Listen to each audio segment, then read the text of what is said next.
the Muslim youth or Muslim people, when they become doctor or engineer, we see them, they are getting away from Islam. More they become successful in dunya, they are getting more away from Islam.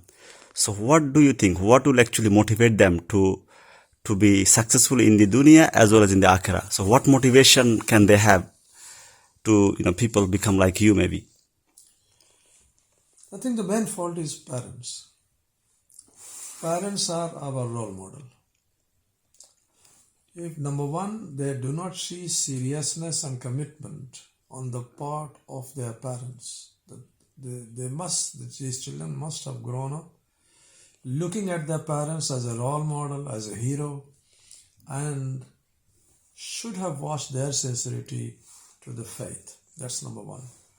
Number two is, in some household, our parents practice Islam in a very ritualistic way. And their modern education sort of gives them the feel that we don't need to buy those sort of old values. We don't need to accept the old family values.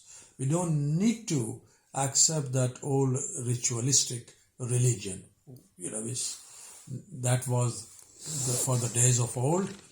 So it is the parents, the children are born Muslim. It is the parents who make them Christian or Jew or atheist these days. So I think it's the sole responsibility of the parents that when they give modern education, their priority must be first Islamic education. And not Islamic education in these maktab and madrasa which goes on in the mosque. They do not cater the need of these children. I'll give you an example. That these children never are given sense of pride of their Islamic background, their Islamic history. What we have been taught, that all our Khalifa, they were sort of involved in women, in afyun and opium. They used to drink alcohol. And they were brute force, they were zalim. This is not true. If these were our kings and rulers and khulafa, how can they rule 800 years Spain and 800 years India and most of the other places they are ruling even up till now? How come? There must be something good in us that we were giving justice to the people, that they accepted us, the local indigenous population. So I think we have been led to understand, know or read the books written by victors.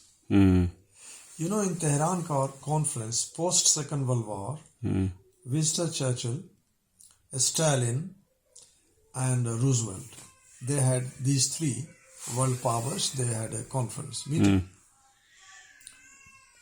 And there they were deciding the countries, which countries belong to them, as if it is a personal property.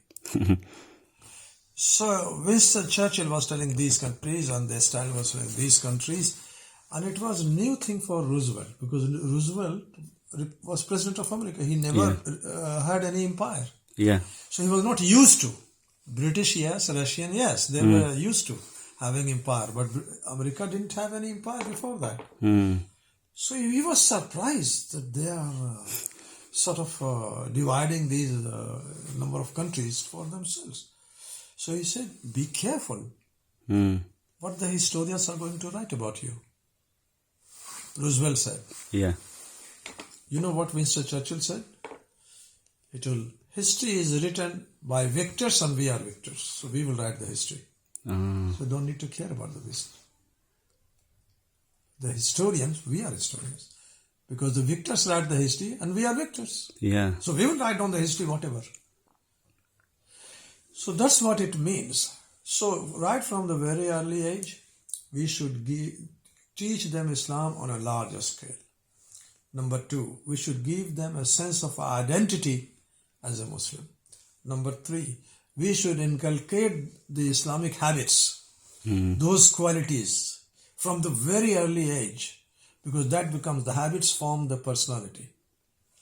Because these days I have started thinking, what's wrong with Muslims? When they pray, go to the mosque, they fast. Fasting is not easy. Ask the others, other communities. They find it very difficult to fast. And it is difficult actually. They do all this and yet they don't have good character. They are dishonest. They speak lies. They are not trustworthy. They are not forgiving. They are not tolerant. So what on earth is going on? What sort of Islam do we practice? The world does not know me as a Muslim as a hard-working people. Yeah. The world does not know me as a trustworthy person, a Muslim, trustworthy. A Muslim, he fulfills his promises, fulfills his covenant. A Muslim, he is reliable. A Muslim, he does not have a loose tongue. A Muslim, he is an honest person. He cannot speak lies. That's how the world knew the Muslims as before. Now, they knew us that we are thugs. We have got all the bad qualities, much worse than the non-Muslims. What sort of Islam do we practice?